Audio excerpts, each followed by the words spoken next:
Good morning, everyone. Good morning. So we are from the group 2. We are present about reference and quotation. My name is Claudia. My name is Sebastianus. References and quotations in academic writing. Academic writing depends on the research and ideas of others. So it is the final to show which sources you have used in your work.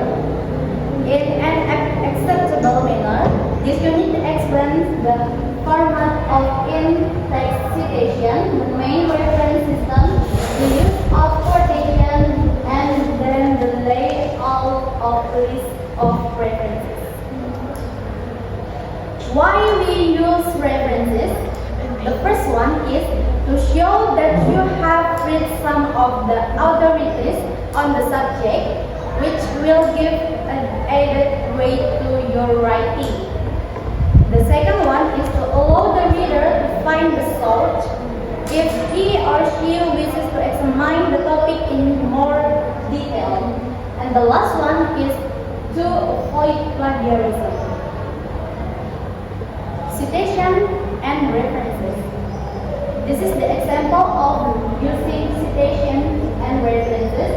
Smith, 2009, argues that the popularity of the sport utility, facial or SUV, is irritational as despite their high cost, most are never driven abroad. In his view, they are bad for road safety, the environment, and road congestion. So this is how we write the citations, and for the references is using the name of the writer, Smith M, and then with the year 2009, power and state basing stove.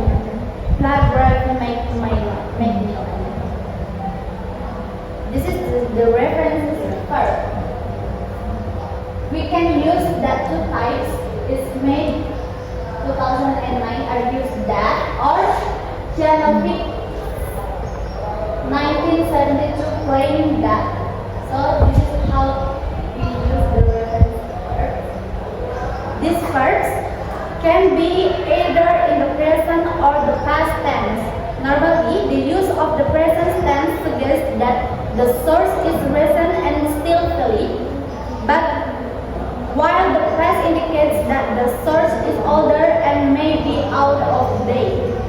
But there are no hard and fast distinctions, and some disciplines and old sources may still have validity. We have the references system.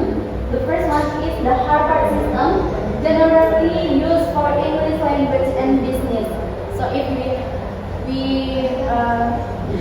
have the academic writing, we use the Harvard system references system. And the B is the font software system, widely used in medicine and the science. This is for the programs to offer the medicine and science major. And the last one is the footnote system, also known as endnotes, commonly used in the humanities, in which sources are listed at the bottom of the page and again at the end of the paper. Using quotations. Using a quotation means bringing the original words of a writer into your work.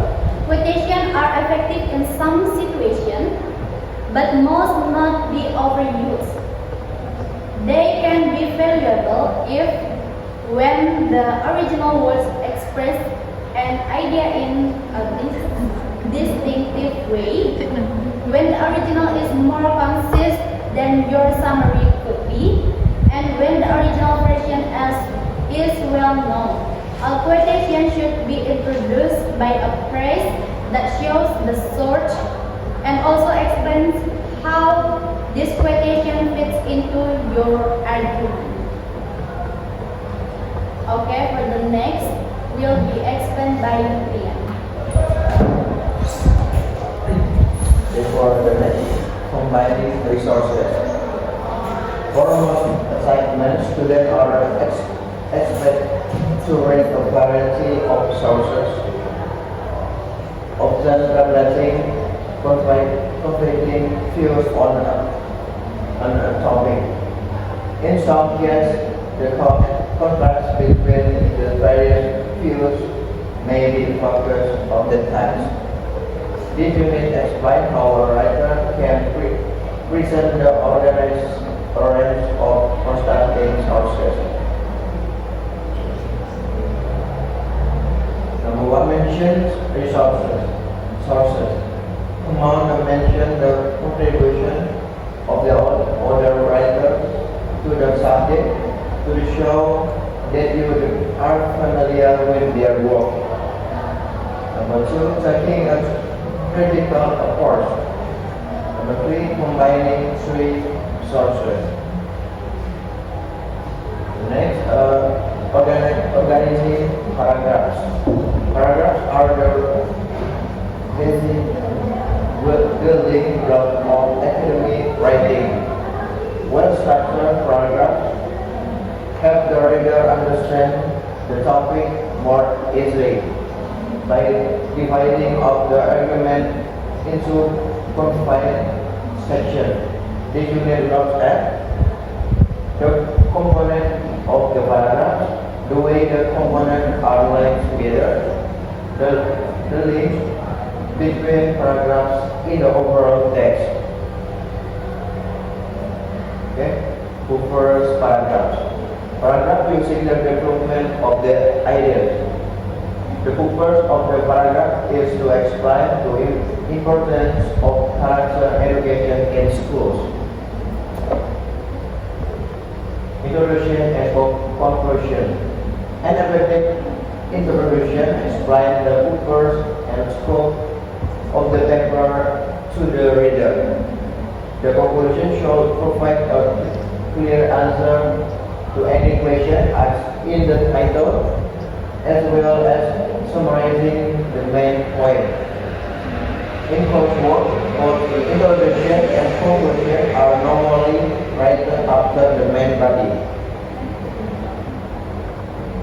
The next, the rewrite writing and proofreading.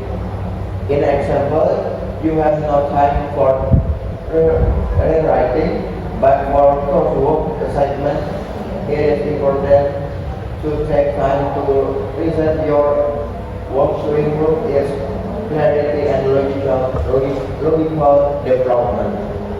In both situations, proofreading is essential to avoid the small error that may make parts of your work inaccurate or even incomprehensible. The first rewriting.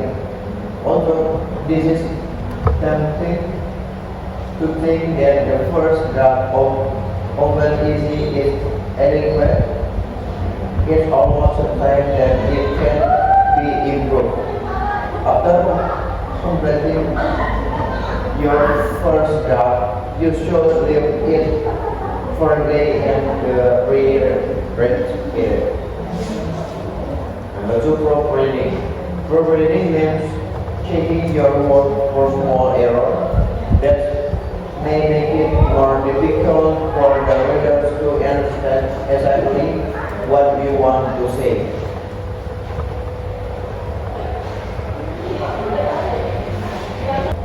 Okay, for conclusion, academic writing requires careful attention to citing and referencing source to support argument, show familiarity with existing research, and avoid plagiarism. Writers must understand various citation styles such as the hyperlink, font cover, and footnote system. Proper use of questions and combining multi-source critically enhance the credibility and depth of writing. Structuring well-organized paragraphs and writing clear introduction and conclusion are essential for effective communication. Finally, revising and proofreading are crucial steps to ensure clarity, accuracy, and cohesion in academic text. Thank you. So, thanks. That's all from our group today. Thank you so much for here. Thank you so much for your attention and good morning, everyone. Good morning.